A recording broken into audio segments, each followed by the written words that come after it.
یہ تھے علی جناب حافظ سید فراست علی ناظم مدرسے شوکت العلوم جو آپ کے سامنے خطاب فرما رہے تھے۔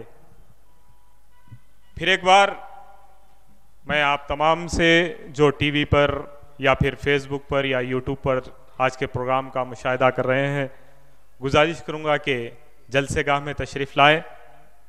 یقیناً بہت اہم موقع ہے کہ ہمارے ایمان کی حرارت کو جانچا جا رہا ہے۔ ہر آئے دن کچھ نہ کچھ شوشے چھوڑے جاتے ہیں۔ کبھی آقا انعامدار حضور نبی کریم صلی اللہ علیہ وسلم کی شان اقدس میں گستاخی کر کے ہمارے ایمان کی حرارت کو جانچا جاتا ہے، کبھی صحابہ اکرام کی شان اقدس میں گستاخی کی جاتی ہے، اور کبھی اہل بیت اطہار کی شان میں گستاخی کی جاتی ہے، اور ہمارے ایمان کی حرارت کو جانچا جاتا ہے۔ اور اگر یہ آگ بجھ گئی، اگر یہ چنگاری ہماری جو لگی ہوئی ہے یہ بجھ گئی، تو پھر ہمارا نشان بھی نہ ہوگا اس دنیا میں۔ یقیناً اس دنیا سے اس قوم کو فنا کر دیا جائے گا، ختم کر دیا جائے گا، جب ہمارے دلوں میں ان کی محبت کو نکال دیا جائے گا۔ تو یہ ہمیں جانچا جا رہا ہے، اس موقع کو غنیمت جانے اور جلسے گاہ کی طرف تشریف لائیں۔ آئیے فخر بارکس علامہ مولانا حافظ شیخ احمد بن صالح باوزیر صاحب کامل الحدیث جامع نظامیہ سے میں گزارش کروں گا کہ وہ اپنے خطاب سے ہمارے دلوں کو منور فرمائیں۔ السلام علیکم ورحمۃ اللہ وبرکاتہ۔ الحمد للہ رب العالمین، والصلاة والسلام على سید الانبیاء واشرف المرسلین وعلى آلہ الطیبین الطاہرین، اما بعد۔ قال اللہ تعالی فی القرآن المجید والفرقان الحمید: محمد رسول اللہ والذین معه اشداء علی الکفار رحماء بینہم، صدق اللہ العظیم۔ وقال تعالی فی القرآن المجید: ان اللہ وملائکتہ یصلون علی النبی یا ایہا الذین آمنوا صلوا علیہ وسلموا تسلیما۔ اللہم صل علی سیدنا محمد وعلی آل سیدنا محمد وبارک وسلم۔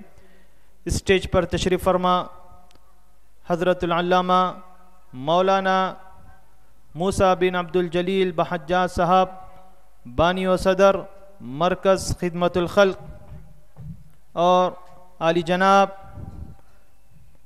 مرزا کریم بیگ صاحب، بانی و ڈائریکٹر اسلامک نشا اسلامک چینل، و جمیع حاضرین و سامعین۔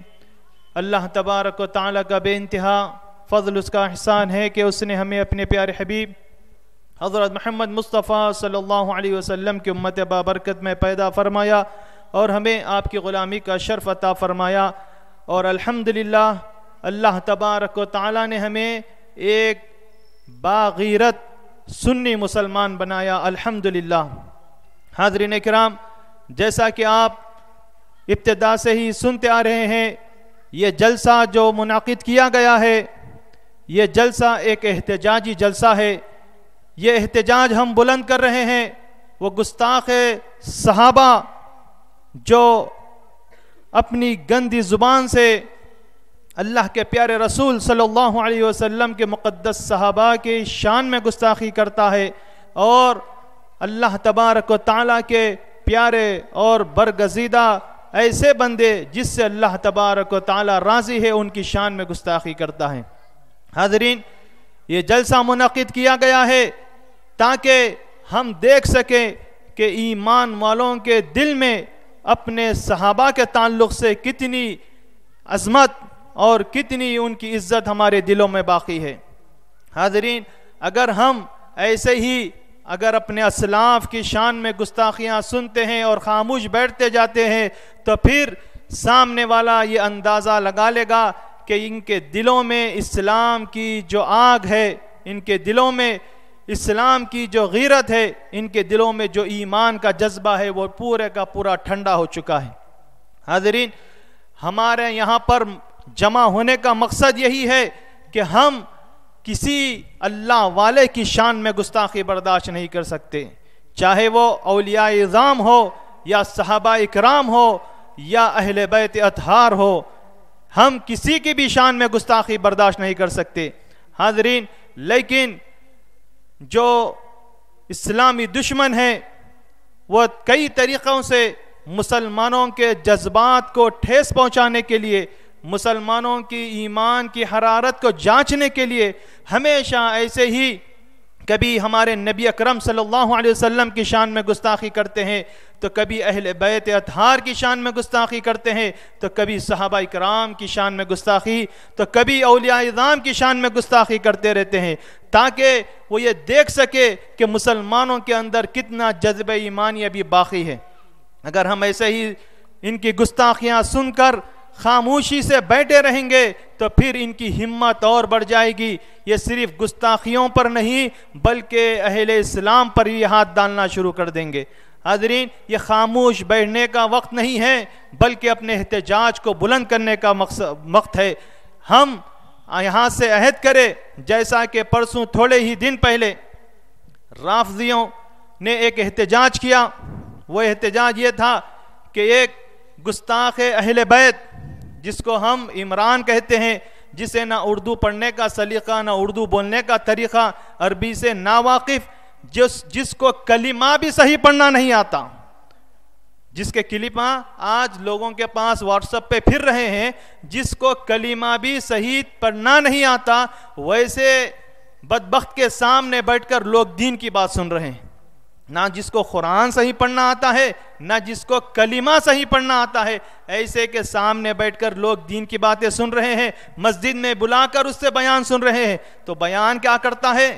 وہ بیان شروع کرتا ہے تو اہل بیت اطہار کی شان میں گستاخی کرتا ہے. چنانچہ تمام اس علاقے کے پاس کے شیعہ جو اہل بیت کے نام لیوا ہے، وہ لوگ جمع ہوئے اور اس کے خلاف احتجاج کیے اور اس کے خلاف کمپلینٹ دیے. آج الحمدللہ وہ گستاخ اہل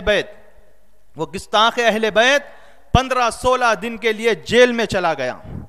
وہ لوگ احتجاج کیے، وہ لوگ کوشش کیے، وہ لوگ کیا کیے؟ احتجاج کیے، کوشش کیے، اپنا مدعا پولیس کے سامنے، یہاں کی جو حکومت ہے اس کے سامنے رکھے، اور حکومت نے ان کا ساتھ دیا اور اس گستاخ اہل بیت کو 16-17 دن کے لیے پولیس میں ریمانڈ کے لیے بھیج دیا گیا. تو حاضرین، جو کوشش کرتا ہے وہ کامیاب ہوتا ہے. تو اہل بیت کوئی اور نہیں ہے، کوئی الگ نہیں ہے، بلکہ اہل سنت والجماعت کے دل کی دھڑکن ہے. اہل سنت والجماعت کے دلوں کی دھڑکن ہے اہل بیت. ہمارے ایمان کا ایک حصہ ہے اہل بیت. حاضرین اکرام، اللہ کے رسول صلی اللہ علیہ وسلم کے حیات ظاہری کے پردہ فرمانے کے بعد صحابہ کے دور میں ہی 2 گروہ بن چکے تھے. صحابہ کے ہی دور میں 2 گروہ بن چکے تھے. ایک کا نام تھا روافض، ایک کا نام تھا خوارج. رافضی بھی اسی دور میں بن گئے تھے، خارجی بھی اسی دور میں بن گئے تھے. رافضی کسے کہتے ہیں؟ جو اہل بیت کے نام لیوا ہوتے ہیں، اہل بیت کو چاہنے کے دعوے دار ہوتے ہیں، لیکن صحابہ کرام رضوان اللہ تعالی علیہم اجمعین کی شان اقدس میں گستاخی کرتے ہیں. اہل بیت کا نام لیتے ہیں لیکن گستاخی کس کی کرتے ہیں؟ بغض و کینہ کس سے رکھتے ہیں؟ صحابہ کرام رضوان اللہ تعالی علیہم اجمعین سے رکھتے ہیں. کس سے؟ ابو بکر و عمر عثمان رضی اللہ تعالی عنہ سے کینہ رکھتے ہیں. دوسرے جلیل القدر صحابہ سے کینہ رکھتے ہیں اور چاہنے کا دعوے دار ہوتے ہیں صرف اہل بیت کو. جبکہ اگر حقیقت میں یہ اہل بیت کے چاہنے والے ہیں تو اہل بیت نے کبھی صحابہ کو اپنے سے جدا نہیں سمجھا. حضرت علی رضی اللہ تعالیٰ عنہ خلفائے راشدین کو، خلفائے ثلاثہ کو کتنا چاہتے. حضرت علی رضی اللہ تعالیٰ عنہ کی اولاد میں اہل بیت میں کن کا کیا کیا نام ہے؟ ابو بکر بھی ہے، عمر بھی ہے، عثمان بھی ہے. حاضرین، حضرت علی رضی اللہ تعالیٰ عنہ اپنے سے پہلے خلفائے راشدین کو کتنا چاہتے، اپنی اولاد کا نام ان کے ناموں پر رکھتے ہیں. یہ اہل بیت کی شان ہے کہ اہل بیت خلفائے راشدین کی بھی تعظیم کرتے، ان سے محبت کرتے. ایک تھے رافضی جو بظاہر صرف اہل بیت کے نام لیوا ہوتے ہیں، حقیقتاً میں وہ اہل بیت کے اعمال پر، حقیقتاً وہ اہل بیت کے اقوال پر عمل نہیں کرتے. اور دوسرے تھے اسی دور میں خارجی. خارجی کیا کہتے؟ وہ دوسرے صحابہ کی تو تعظیم کرنے کے دعوے دار ہوتے لیکن خصوصاً اہل بیت سے نفرت کرتے، خصوصاً حضرت علی رضی اللہ تعالیٰ عنہ سے نفرت کرتے. تو یہ تھے خارجی. تو خارجی کا مقصد یہ تھا کہ وہ دوسرے صحابہ کی تو تعظیم کرے لیکن اہل بیت کی شان میں گستاخیاں کرے. الحمدللہ اللہ تبارک و تعالیٰ نے ہمیں اہل سنت والجماعت بنایا.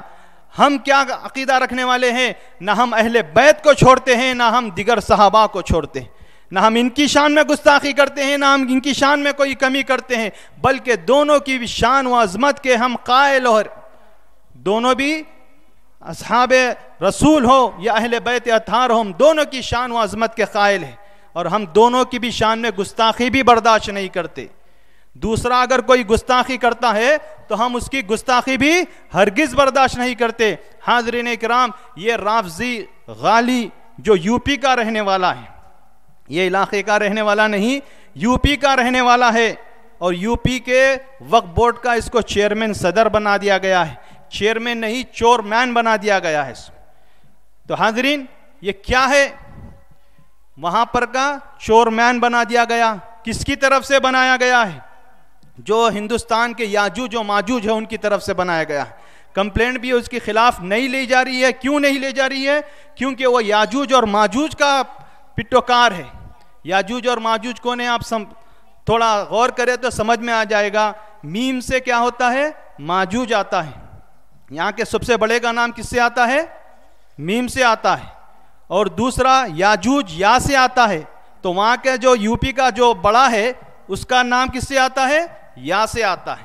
تو یاجوج اور ماجوج کا پیروکار ہے جو یہ وسیم رضوی نامی یہ رافضی ہے اور غالی رافضی ہے. نعوذ باللہ, یہ کس کی شان میں گستاخی کر رہا ہے؟ حضرت شیخین کریمین اللہ کے رسول صلی اللہ علیہ وسلم کے چہیدے صحابہ کی شان میں گستاخی کر رہا ہے.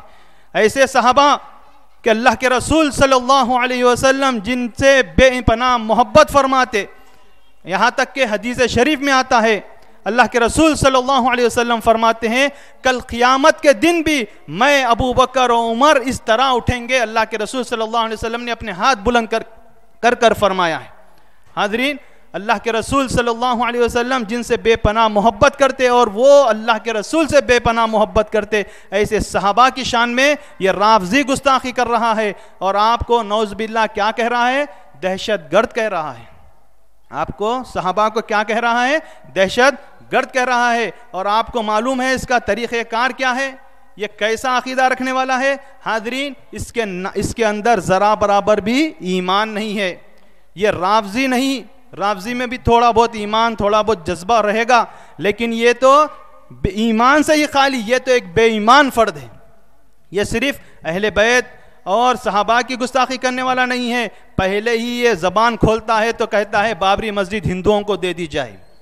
بابری مسجد اب اس کو کیا بنا دیے؟ یو پی کے وقف بورڈ کا صدر بنا دیے. پورے اوقافی جائیداد کس میں آتے ہیں؟ وقف بورڈ کے اندر آتے ہیں. تمام مساجد کی زمینیں کس کے اندر آتی ہیں؟ وقف بورڈ کے تحت آتی ہیں. وقف بورڈ کیا دیکھتا ہے؟ جتنے بھی اوقافی جائیدادیں ہوتی ہیں, جیسے جو بھی وقف کر دیتے ہیں اللہ کی راہ میں, تو مساجد بھی تمام اوقاف کے اندر آتی ہیں, اور مساجد کے تحت جتنے بھی زمینیں آتی ہیں وہ بھی اوقاف کے اندر آتی ہے. تو ایسے چور کو کیا بنا دیا گیا ہے؟ اوقاف کا صدر بنا دیا گیا ہے. تو صدر بنتے یہ کہتا ہے کہ یہ جگہ ہندوؤں کو دے دی جائے. یہ جگہ بابری مسجد کی جو جگہ ہے وہ کس کو دے دی جائے؟ ہندوؤں کو دے دی جائے. یہاں کے جو غیر مسلم ہیں ان کو, جو وہ زمین لینا چاہتے ہیں ان کو دے دیا جائے. ارے کون دے سکتا ہے یہ جگہ؟ کیا کسی اب مسلمان کی ملکیت ہے جو ہم اور کوئی آپس میں مل کر بانٹ کر دے دیں؟ ہرگز نہیں. یہ وقف اللہ ہو جاتا ہے. اللہ کے لیے جب ہم کسی چیز کو وقف کر دیتے ہیں تو پھر وقف کرنے والے کا بھی اس کے اوپر عمل دخل نہیں ہوتا کہ وہ کسی اور دوسرے کو پھر وہ وقف کردہ چیز دوسروں کو دے دے. ہرگز وہ کسی دوسرے کو نہیں دے سکتے. یہ تو وقف کردہ زمین, یہ بابری مسجد آج کی نہیں ہے بلکہ 400 سال پرانی ہے. یہ بابر جو مغل شہنشاہ تھے انہوں نے بابری مسجد بنائی تھی, انہوں نے یہ بابری مسجد بنائی تھی. تو آج لوگ کہتے ہیں کہ یہ ہمارے ایک بھگوان کی جائے پیدائش ہے, اسی لیے یہ جگہ ہمیں دے دی جائے. حاضرین, ہم مسلمان کوئی بھی مسجد کا ذرا برابر ایک چھوٹا سا حصہ بھی کسی کو نہیں دے سکتے. اگر ہم خود مسجد بنانے والے ہیں, اگر وہ مسجد ہم بنا دیں گے اللہ کی راہ میں جب وقف کر دیں گے تو مسجد کی وہ زمین بھی ہم خود وقف کرے تھے، لیکن ہم اس کے باوجود بھی کسی اور کو اب نہیں دے سکتے، کیونکہ اب یہ وقف اللہ کی طرف چلے گئی ہے۔ اب ہم اس میں کوئی اب زمین نہ بیچ سکتے ہیں، نہ کسی کو اب دوسرے کو وقف کر سکتے ہیں، کیونکہ یہ وقف اللہ کی طرف چلا جا چکا ہے۔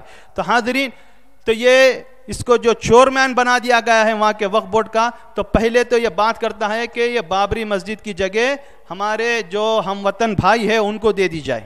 اب اس کے بعد یہ گستاخی تھوڑی اور بڑا کر کہتا ہے کہ عمر اور ابو بکر رضی اللہ تعالیٰ عنہما کے طریقوں کو چھوڑو اور یہ بابری مسجد پھر ان کو دے دو۔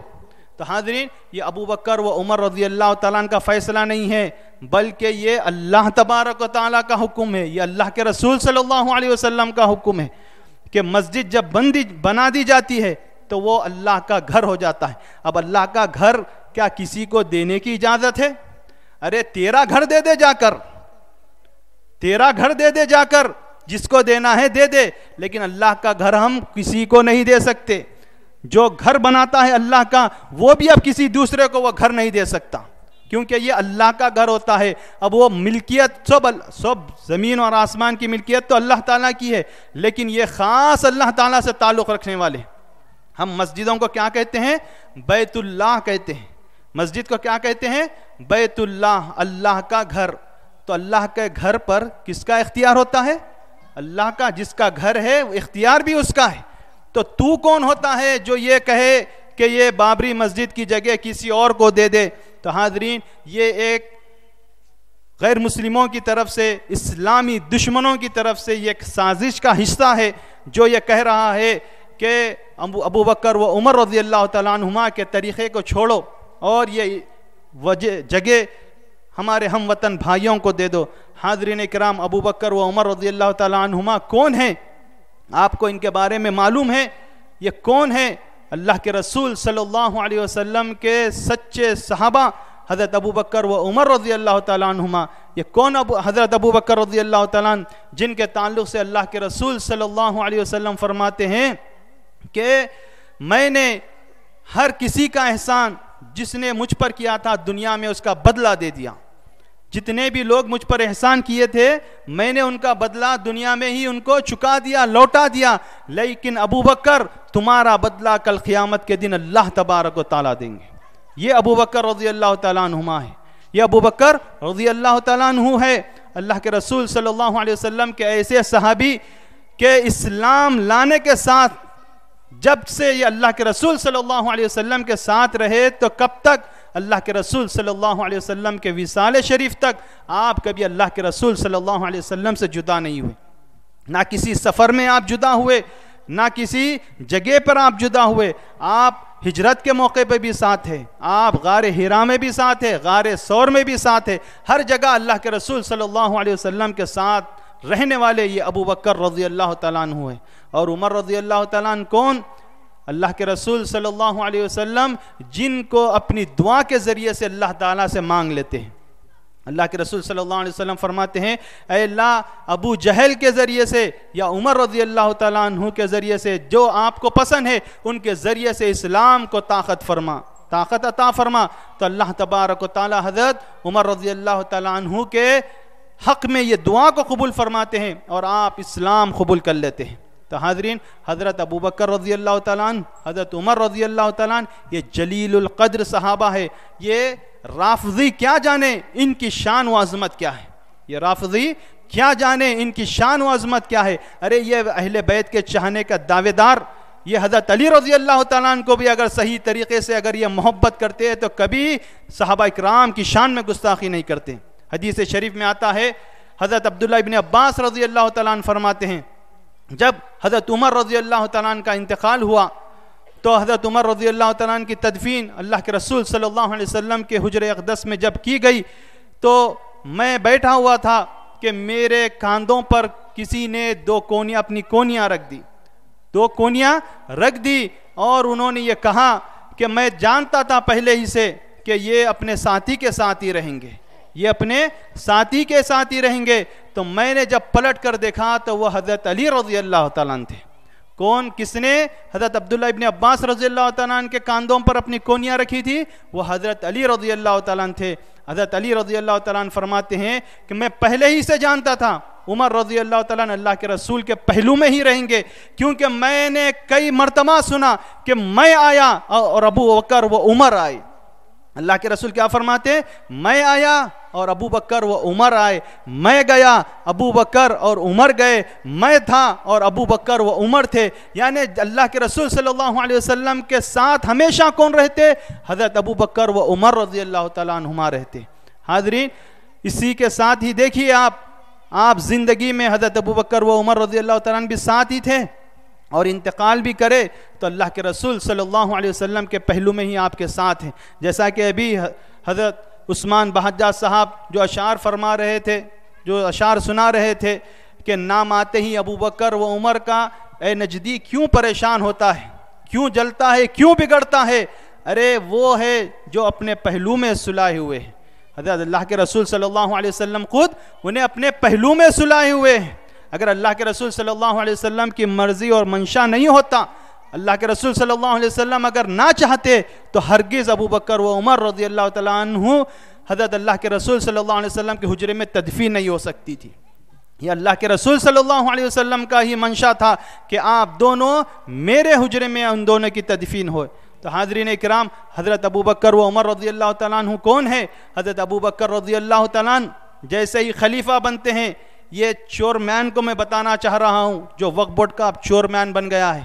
کیا کر رہا ہے؟ وقف بورڈوں کی وقف کی زمینیں کھا رہا ہے.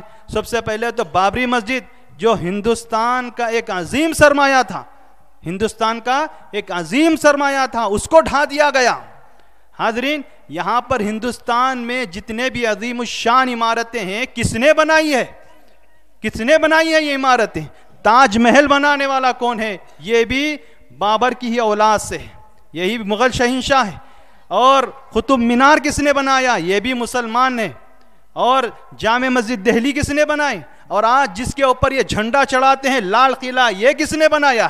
یہ بھی مسلمان نے بنایا. چار مینار کس نے بنایا؟ یہ بھی مسلمان نے بنایا. یہاں پر کے جتنے ہیریٹیج عمارتیں کہتے ہیں، جسے آثار قدیمہ اور بہترین عمارتیں، جس کو دیکھنے کے لیے دنیا بھر سے جو لوگ آتے ہیں، جس کو دیکھنے کے مشاہدہ کرنے کے لیے دنیا بھر سے جو لوگ آتے ہیں، یہ کس کا سرمایہ ہے؟ کس نے چھوڑ کر گیا ہے؟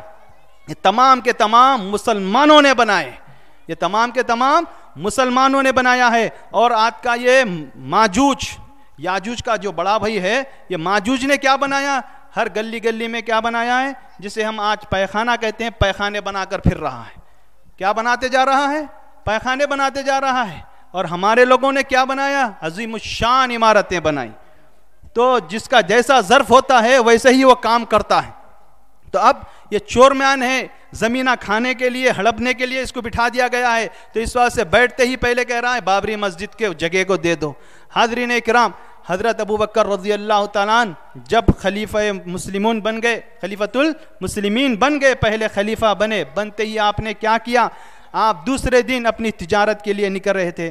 حضرت عمر رضی اللہ تعالیٰ عنہ فرماتے ہیں، اے خلیفۃ رسول اللہ، اے رسول اللہ کے خلیفہ نائب، اگر آپ اپنی تجارت کے لیے نکل جائیں گے تو مسلمانوں کے امور کون دیکھیں گے؟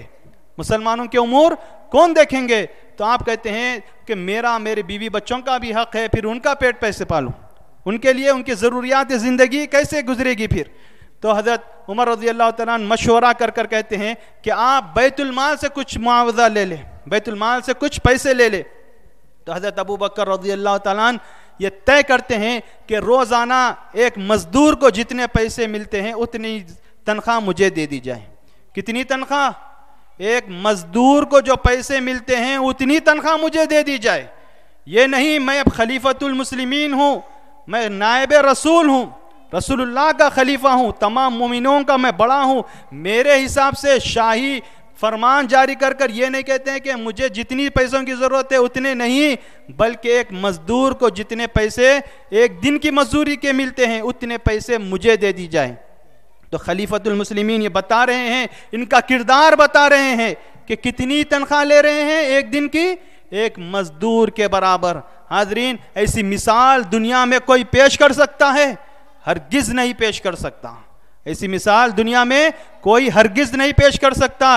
اسی لیے بابا قوم ہندوستان کے جو عظیم کارنامہ انجام دینے والے مہاتما گاندھی صاحب کہتے ہیں, گاندھی جی جو تمام بچوں کو معلوم ہے, جو دیش کو آزاد کرانے میں جن کا بڑا حصہ ہے, گاندھی جی کہتے ہیں کہ میں اپنے کسی بھگوانوں کا تو نام نہیں لے سکتا کیونکہ ان کے کہانیاں بہت سے فرضی ہے, لیکن اگر صحیح معنوں میں حکومت کرنا ہے تو تمہیں چاہیے, کس کو کہتے ہیں, یہاں پر کے جتنے ان کے نائبین ہوتے ہیں, گاندھی جی کے جتنے بھی نائبین تھے ان کو مخاطب کر کر کہتے ہیں گاندھی جی کیا کہتے ہیں, اگر حقیقتاً میں تم صحیح حکومت کرنا چاہتے ہو, اچھی حکومت کرنا چاہتے ہو, لوگوں کو فائدہ پہنچانا چاہتے ہو, تو تمہیں چاہیے کہ ابو بکر و عمر رضی اللہ تعالیٰ عنہما کی سیرت پڑھ لے, ان کی جیسی حکومت کرے, تم لوگوں کا جب بھلا کر سکتے ہو, کیونکہ وہ کر گئے ہیں.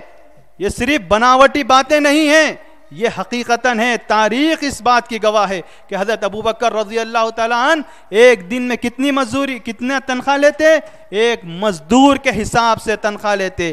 پھر اس میں بھی کیا ہوا, ایک مرتبہ آپ کی بیوی ایک مرتبہ میٹھا تیار کر لیتے ہیں, تو ابو بکر رضی اللہ تعالیٰ عنہ فرماتے ہیں کہ یہ میٹھے کے پیسے کہاں سے آ گئے, روزانہ کے حساب سے یہ میٹھے کے پیسے تو نہیں آنا چاہیے تھا, یہ میٹھا کہاں سے بنا دیے, یہ میٹھے کے پیسے تمہارے پاس کہاں سے آ گئے. تو آپ کی بیوی کہتی ہے کہ جو پیسے تم روزانہ ایک مزدور کے حساب سے جو دیتے ہیں اس میں سے میں تھوڑا تھوڑا جمع کرتی ہوں, آج یہ میٹھا بنانے کے اتنے پیسے ہو گئے اسی لیے میں نے میٹھا بنا دیا. تو ابو بکر رضی اللہ تعالیٰ عنہ یہ فرمان جاری کرتے ہیں کہ اب اتنے پیسے تم جو جمع کرتے تھے اتنے پیسے بھی اب کٹ کر دیا جائے, یہ میٹھے کے جمع ہونے کے بھی پیسے مجھے نہ دیے جائے. تو یہ ابو بکر رضی اللہ تعالیٰ عنہ ہیں. ارے وسیم رضوی, اے رافضی, تو یہ سیرت پڑھ لے, حقیقتاً میں تجھے ایمان نصیب ہو جائے گا. تو کتنے ڈالر میں, کتنے پیسوں میں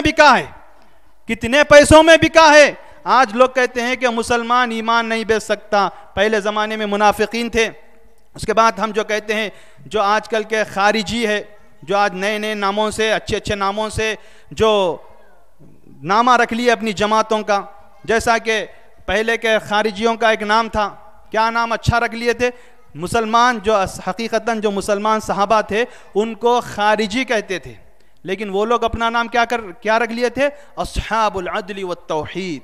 کیا نام رکھ لیے تھے وہ لوگ, اصحاب العدل والتوحید. یہ ان کا اپنا طریقہ, اپنا نام رکھ لیے تھے, لیکن مسلمان صحابہ انہیں کیا کہتے تھے, ان کو خارجی کہتے تھے, یعنی اسلام سے خروج کرے ہوئے. کیوں, وہ کام کیا کرتے تھے, جتنے بھی ایسی آیتیں جو کفار کی مذمت میں نازل ہوتی, ان کے بتوں کی مذمت میں نازل ہوتی, ان کے عقیدے کی مذمت میں نازل ہوتی, وہ پورے آیتیں مسلمانوں کے اوپر ڈال دیتے. وہ بھی آج کل کے مسلمان نہیں, ہمارے تمہارے جیسے, بلکہ صحابہ کے وہ مقدس جماعت کے اوپر الزام ڈال دیتے. وہ صحابہ جن کے تعلق سے اللہ تبارک و تعالیٰ فرماتے ہیں رضی اللہ عنہم و رضوا عنہ, ان کے تعلق سے کہتے ہیں کہ یہ نعوذ باللہ یہ مشرک ہو گئے, نعوذ باللہ یہ کافر ہو گئے, نعوذ باللہ یہ مرتد ہو گئے.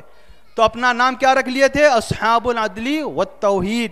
لیکن صحابہ نے ان کو کیا کہا, یہ خارجی کہا. اور دوسرے یہ شیعان علی, اپنے آپ کو شیعان علی کہتے. حقیقتاً میں علی رضی اللہ تعالیٰ عنہ کی علیہ السلام کی محبت دل میں ہونا یہ ایمان کی علامت ہے, کیونکہ اللہ کے رسول صلی اللہ علیہ وسلم فرماتے ہیں اے علی, تم سے محبت کرنے والا ایمان والا ہوگا, تم سے جو محبت کرے گا وہ ایمان والا ہوگا, اور تم سے بغض رکھنے والا سوائے منافق کے اور کوئی نہیں ہو سکتا. منافق کے دل میں حضرت علی رضی اللہ تعالیٰ عنہ کی ہرگز محبت آ نہیں سکتی, اور ایمان والے کے دل میں علی رضی اللہ تعالیٰ عنہ کا بغض آ نہیں سکتا. ایمان اور علی رضی اللہ تعالیٰ عنہ کا بغض ایک جگہ جمع نہیں ہو سکتے. شیعان علی, نام شیعان علی رکھ لیے, لیکن شروع سے آخری تک صرف دھوکے بازی کرتے رہے. ہمیشہ جب بھی علی رضی اللہ تعالیٰ عنہ کو ضرورت ہوتی پیٹھ دکھا کر بھاگ جاتے. جب امام حسین رضی اللہ تعالیٰ عنہ کی ضرورت تھی پیٹھ دکھا کر بھاگ گئے. جب امام حسن رضی اللہ تعالیٰ عنہ کو ضرورت تھی پیٹھ دکھا کر بھاگ گئے. تو جب بھی ضرورت ہوتی دھوکے باز غدار قسم کے لوگ اپنا نام شیعان علی رکھ لیے تھے. حقیقتاً میں جو علی رضی اللہ تعالیٰ عنہ سے محبت کرنے والے ہیں وہ یہ نام بول سکتا ہے, لیکن یہ غدار یہ شیعان علی نہیں ہے, یہ رافضی ہے. یہ رافضی ہے، جو صحابہ کی شان میں گستاخی کرتے ہیں، یہ رافضی ہے، ان کو شیعان علی نہ کہا جائے۔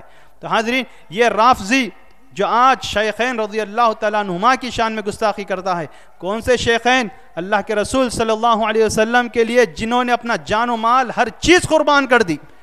حدیث شریف میں آتا ہے اللہ کے رسول صلی اللہ علیہ وسلم جنگ تبوک کے موقع پر یہ فرماتے ہیں کہ اسلام کو تمہارے پیسوں کی ضرورت ہے، ہر کوئی اپنی استطاعت کے مطابق پیش کرے۔ تو ہر کوئی صحابی اپنی استطاعت کے مطابق پیش کیا۔ اسی موقع پر حضرت عمر رضی اللہ تعالیٰ عنہ کے پاس زیادہ سرمایہ تھا۔ آپ کہتے ہیں کہ میں نے چاہا کہ آج ابو بکر رضی اللہ تعالیٰ عنہ کے اوپر سبقت لے جاؤں، چنانچہ میرے پاس جتنا بھی مال و دولت تھی میں نے تمام کو 2 حصوں میں جمع کیا اور ایک پورا حصہ اللہ کے رسول صلی اللہ علیہ وسلم کی بارگاہ میں لا کر پیش کر دیا۔ تو اللہ کے رسول صلی اللہ علیہ وسلم نے کہا اے عمر اپنے گھر والوں کے لیے کیا چھوڑ کر آئے ہو؟ تو میں نے کہا اے اللہ کے رسول صلی اللہ علیہ وسلم اتنا ہی حصہ اپنے گھر والوں کے لیے رکھ کر آیا ہوں۔ اس کے بعد تھوڑی دیر کے بعد حضرت ابو بکر رضی اللہ تعالیٰ عنہ آتے ہیں اور اپنے گھر کا کل سرمایہ لے کر اللہ کے رسول صلی اللہ علیہ وسلم کی بارگاہ میں پہنچ جاتے ہیں۔ ترمذی شریف میں یہ حدیث موجود ہے۔ اللہ کے رسول صلی اللہ علیہ وسلم پوچھتے ہیں اے ابو بکر اپنے گھر والوں کے لیے کیا رکھ کر آئے ہو؟ اللہ کے رسول صلی اللہ علیہ وسلم جو سوال کرتے ہیں تو ابو بکر رضی اللہ تعالیٰ عنہ کیا جواب دیتے ہیں؟ اے اللہ کے رسول صلی اللہ علیہ وسلم اپنے گھر والوں کے لیے اللہ اس کے رسول کو چھوڑ کر آیا ہوں، اپنے گھر والوں کے لیے اللہ اس کے رسول کو چھوڑ کر آیا ہوں، یعنی گھر میں جو کچھ تھا سب کچھ لے کر آ گیا ہوں۔ حدیث شریف میں آتا ہے جب اللہ کے رسول صلی اللہ علیہ وسلم کی بارگاہ میں حضرت ابو بکر رضی اللہ تعالیٰ ابھی پہنچے نہیں، حضرت جبریل علیہ السلام آسمان سے نازل ہو گئے اور آپ کے اوپر ایک کمل اڑے ہوئے تھے۔ حضرت جبریل علیہ السلام ایک کمل اڑے ہوئے ہیں اور آپ کے کمل کو کانٹے لگے ہوئے۔ اللہ کے رسول صلی اللہ علیہ وسلم پوچھتے ہیں اے جبریل یہ کیا لباس ہے؟ تو حضرت جبریل علیہ السلام فرماتے ہیں اللہ کے رسول صلی اللہ علیہ وسلم آج یہ صرف میرا نہیں تمام ملائکہ کا ہی آج یہی لباس ہے، تمام ملائکہ نے یہی لباس پہنا ہے۔ وہ وجہ کیا ہے؟ تو ابھی یہ کہتے ہیں کہ ابو بکر رضی اللہ تعالیٰ عنہ اسی لباس میں داخل ہوتے ہیں۔ کیوں داخل ہوتے ہیں؟ کیونکہ گھر کا تمام سرمایہ پہننے کے کپڑے تک اللہ کے رسول صلی اللہ علیہ وسلم کی بارگاہ میں لا کر پیش کر دیے اور ایک چادر اوڑھ کر اللہ کے رسول صلی اللہ علیہ وسلم کی بارگاہ میں آگے۔ ارے یہ ابو بکر رضی اللہ تعالیٰ عنہ ہیں کہ جنہوں نے اپنی ہر چیز اسلام کے لیے قربان کر دی۔ آج مسلمان اگر ابو بکر رضی اللہ تعالیٰ عنہ کی شان و عظمت سننے کے لیے جمع نہیں ہوں گے تو دھتکار ہوگی ہمارے اوپر کہ ہم ایسے اولو العزم ایسے جلیل القدر صحابی کی عظمت سننے کے لیے جمع نہیں ہوئے ہیں اور گھر میں بیٹھے ہوئے ہیں۔ تو کیسی بڑی دھتکار کی بات ہے کہ جنہوں نے اپنا سب کچھ اللہ اس کے رسول کے لیے قربان کر دیا، آج ہم تھوڑا سا وقت دینے کے لیے تیار نہیں ہیں۔ حدیث شریف میں آتا ہے حضرت ابو بکر رضی اللہ تعالیٰ عنہ تاریخ اسلام میں آتا ہے جب جنگ بدر ہوئی اس کے بعد حضرت عبد الرحمن بن ابو بکر رضی اللہ تعالیٰ عنہ، ابو بکر رضی اللہ تعالیٰ عنہ کے جو صاحبزادے ہیں وہ ابو بکر رضی اللہ تعالیٰ عنہ کی دونوں کی گفتگو ہوتی ہے۔ تو حضرت عبد الرحمن کہتے ہیں اے ابا جان وہ جنگ میں آپ میری تلوار کے نیچے آ گئے تھے، جنگ میں میری تلوار کے نیچے آ گئے تھے، میری محبت آپ کی جو محبت میرے دل میں ہے ایک باپ کی محبت وہ غالب آ گئی، میں نے اپنی تلوار کو ہٹا لیا آپ کے اوپر سے، ورنہ میں آپ کو ذبح کر دے سکتا تھا، قتل کر سکتا، شہید کر دے سکتا تھا۔ حضرت ابو بکر رضی اللہ تعالیٰ عنہ کہتے ہیں اے میرے بیٹے خدا کی قسم اگر تو میری تلوار کے نیچے آتا تو میں ہرگز تجھے نہیں چھوڑتا، کیونکہ تو کفار کی طرف سے نبی کے دشمنوں کی طرف سے آیا تھا۔ تو حاضرین یہ ہے ابو بکر رضی اللہ تعالیٰ عنہ جو اپنی اولاد کو بھی اللہ کی اس کے رسول کی راہ میں قربان کرنے کے لیے تیار ہے۔ حاضرین ایسی مثال کیا کوئی پیش کر سکتا ہے؟ یہ ابو بکر رضی اللہ تعالیٰ عنہ کے لیے کہہ رہا ہے نعوذ باللہ کہ ان کا طریقہ صحیح نہیں تھا۔ کون؟ یہ رافضی کہہ رہا ہے۔ حاضرین اگر اس بات پر بھی ہم خاموش بیٹھ گئے تو پھر ہمارا ایمان، ہمارے اندر ایمان ہی کیا ہے جو ہمارے پر احسان کرنے والے؟ اللہ کے رسول صلی اللہ علیہ وسلم فرماتے ہیں میری اس امت میں سے اس امت پر سب سے زیادہ احسان کرنے والے ابو بکر ہیں۔ میری اس امت میں سے اس امت پر سب سے زیادہ احسان کرنے والے ابو بکر رضی اللہ تعالیٰ نے۔ جب بھی اسلام کو ضرورت ہوئی ہر کسی بھی چیز کی ابو بکر رضی اللہ تعالیٰ اس وقت حاضر رہے، ابو بکر رضی اللہ تعالیٰ اس وقت حاضر رہے۔ اور عمر رضی اللہ تعالیٰ کون عمر رضی اللہ تعالیٰ عنہ جن کے تعلق سے کہا جاتا ہے عدل فاروقی؟ یہ تو مشہور ہی ہے، عدل فاروقی یہ تو اتنا مشہور ہے کہ صرف مسلمان نہیں، آج غیر مسلم بھی یہ کہنے پر مجبور ہے کہ حضرت عمر رضی اللہ تعالیٰ عنہ کے جیسا انصاف کوئی دنیا میں نہیں کر سکتا، عمر رضی اللہ تعالیٰ عنہ کے جیسا انصاف کوئی بھی نہیں کر سکتا۔ عمر رضی اللہ تعالیٰ عنہ کون؟ عمر رضی اللہ تعالیٰ عنہ وہ اللہ کے پیارے رسول صلی اللہ علیہ وسلم کے پیارے صحابی کہ اللہ کے رسول صلی اللہ علیہ وسلم نے دنیا میں ہی انہیں جنتی ہونے کی خوشخبری سنا دیے، دنیا میں ہی انہیں جنتی ہونے کی خوشخبری سنا دیے۔ آج وہ جنتی شخص کے اوپر ایک جہنمی کتا بھونک رہا ہے تو کیا ہم سن لے کے خاموش بیٹھیں گے؟ جنتی وہ بھی کنفرم ہے، کسی شک و شبے کی گنجائش نہیں۔ ایسے صحابی ہے یہ عشر مبشرہ کہ جس کے جنتی ہونے کی خوشخبری اللہ کے رسول صلی اللہ علیہ وسلم نے ایک ہی حدیث میں پوروں کے نام گنا کر سنا دیے۔ جنتی صحابہ تو اور بہت سے ہیں، جنتی صحابہ تو اور بہت سے ہیں، لیکن عشر مبشرہ یہ وہ صحابہ ہے جو ایک ہی حدیث میں جن کے پورے نام آ گئے۔ تو حاضرین، یہ جنتی لوگوں کے تعلق سے ایک جہنم میں جانے والا کتا اگر بھونکتا ہے تو کیا ہم سن کر خاموش بیٹھ جائیں گے؟ ہرگز نہیں خاموش بیٹھیں گے۔ ہمارے بہت سے بھائی کہیں گے نہیں اگر کتا بھونکتے رہتا ہے تو بھونکنے دو۔ حاضرین، ایسا نہیں چلنے والا ہے۔ اگر کوئی کتا ہمارے اوپر بھونکتا ہے، اگر ہم رستے سے جاتے ہیں کتا بھونکتا ہے تو ہم کتا بھونک رہا ہے بول کے خاموش جاتے ہیں؟ نہیں، رک کر نیچے سے بنڈا اٹھا کر پتھر اٹھا کر مارتے ہیں۔ گاڑی پہ ہے تو گاڑی سے ٹکر دینے کی کوشش کرتے ہیں، کیونکہ کتے کو جب بھونکتا ہے تو ہمارے اوپر اس سے ایسا ہی کرنا پڑتا ہے۔ تو اب یہ کتا جو بھونکا ہے تو حضرت علامہ موسیٰ بن عبد الجلیل بہجاج صاحب بانی و صدر مرکز خدمت الخلق، حضرت علامہ فخر دکن قائد اہل سنت، حضرت سید اولیاء الحسینی المعروف مرتضی پاشا صاحب قبلہ کے پاس جا کر مشورہ کیے اور یہ طے کیا گیا کہ ہم ایک کمپلینٹ بنائیں گے اور اس ملعون کے خلاف کمپلینٹ دیں گے، کیونکہ اسلامی قانون کے مطابق تو ایسے لوگوں کو کیا کرنا ہے یہ تو آپ کو معلوم ہے، لیکن جمہوری حساب سے بھی، ہندوستان کے قانون کے حساب سے بھی کسی کے جذبات کو مجروح کرنا، کسی کا دل دکانا، ایسے اچھے لوگوں کی شان میں گستاخیاں کر کر کہ جس سے عقیدت لوگ رکھتے ہیں ان کی شان میں گستاخی کر کر کسی کا دل دکانا یہ قانوناً جرم ہے۔ جیسا کہ پرسوں ہی ایک وہابی خارجی تھا جو عمران تھا، یہ کس قسم کا آدمی تھا؟ اپنے آپ کو اہل حدیث بول لے، کچھ بھی بول لے، لیکن اہل حدیث حقیقتاً میں وہ حدیث کے خدمت کرنے والے ہیں جو اللہ کے رسول صلی اللہ علیہ وسلم کے ارشادات کو اپنی سندوں کے ساتھ اللہ کے رسول صلی اللہ علیہ وسلم کے متن شریف کو بیان کرنے والوں کو اہل الحدیث کہتے ہیں۔ تو نام رکھنے سے اہل حدیث نہیں ہوتا۔ جو نبی کے شان میں گستاخی کرتا ہے، جو اہل بیت کی شان میں گستاخی کرتا ہے، تو اسے ہم کیا کہتے ہیں؟ خارجی کہتے ہیں۔ میں نے شروع میں کہا تھا نا، اسلام میں پہلے سے ہی کتنے فرقے بن گئے تھے؟ 2 فرقے بن گئے تھے، ایک خارجی کا فرقہ بن گیا تھا، ایک رافضی کا فرقہ بن گیا تھا۔ پرسن خارجی گستاخی کرا، کس کی؟ اہل بیت کی شان میں۔ خارجیوں کی عادت ہی کیا ہے؟ اہل بیت کی شان میں گستاخی کرنا۔ خارجیوں کی عادت کیا ہے؟ اہل بیت کی شان میں گستاخی کرنا۔ تو اہل بیت کی شان میں پرسن خارجی گستاخی کیا، 16-17 دن کے آسے ریمانڈ میں چلا گیا۔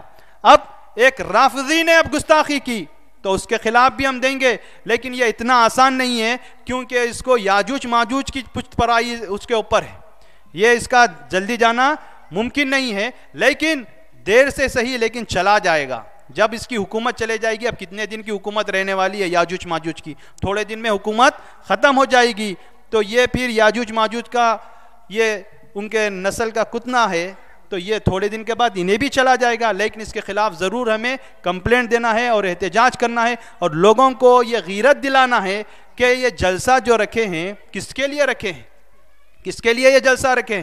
ابھی کریم بھائی بتا رہے تھے کہ یوٹیوب پہ لوگ دیکھ رہے ہیں، ٹی ویوں پہ لوگ دیکھ رہے ہیں۔ ارے ٹی ویوں پہ تو عورتیں دیکھ لیتی ہے، یہاں پر مرد حضرات ہے۔ مسجد کس کے لیے بنائی گئی ہے؟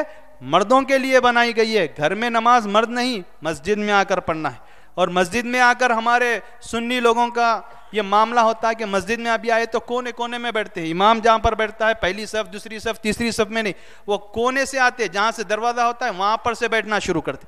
پیچھے رہنے کی عادت ہے بھائی، پیچھے رہنے والے ہمیشہ پیچھے ہی رہ جاتے ہیں۔ پہلی صف میں آ کر بیٹھنا چاہیے، پہلے صف کے غازی بننا چاہیے، پہلے صف میں آ کر بیٹھنے کی عادت رکھے۔ تو حاضرین کرام، جیسا مسجد بنائی گئی ہے مرد حضرات کے لیے، عورتیں بھی نماز پڑھتی ہیں، مرد بھی نماز پڑھتا ہے، لیکن مرد کہاں پر آ کے نماز پڑھتا ہے؟ مسجد میں آ کر نماز پڑھتا ہے۔ اسی طرح یہ جلسہ رکھا گیا مرد حضرات کے لیے، تو مرد آ کر کہاں جلسے میں بیٹھتے ہیں؟ جو جلسہ منعقد ہوتا ہے وہاں پر بیٹھتے ہیں، اور جو لیڈیز ہوتی ہے، جو خواتین ہوتی ہے، وہ گھر میں دیکھتے ہیں۔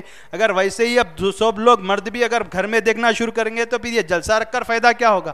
اگر یہ کہیں گے کہ ہمیں اس سے کیا تعلق ہے، شان میں گستاخی ہو گئی، اب ہم کیا کر سکتے ہیں؟ اگر ایسے ہی ہم کیا کر سکتے ہیں بول کے گھروں میں بیٹھ جائیں گے، تو پھر جیسے ہی وہ مثال دی جاتی ہے کہ ایک بوڑھا باپ اپنے 7 بیٹوں کو 7 لکڑیاں دیا، ایک لکڑی دیا، توڑو کہا، توڑ دیے، اس کے بعد 7 پھر دوسرے لکڑیاں لے کر باندھ کر دیا کہ اب توڑو، ایک بچے کے ہاتھ میں دیتے گیا، لیکن کوئی بھی اس کو نہیں توڑ سکے۔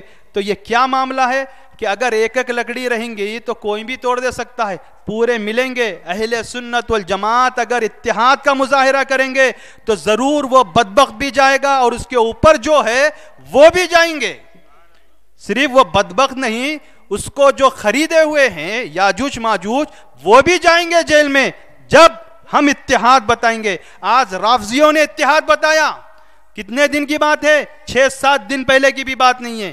شیعہ جسے ہم کہتے ہیں، وہ رافضیوں نے اتحاد بتایا، عمران کو اندر ڈال دیے۔ سنیوں میں اتحادی نے پیچھے جا کر گھروں میں جا کر چھپ کر بیٹھے ہوئے، ایسا بیٹھے ہوئے، تو یہ کام چلنے والا نہیں ہے۔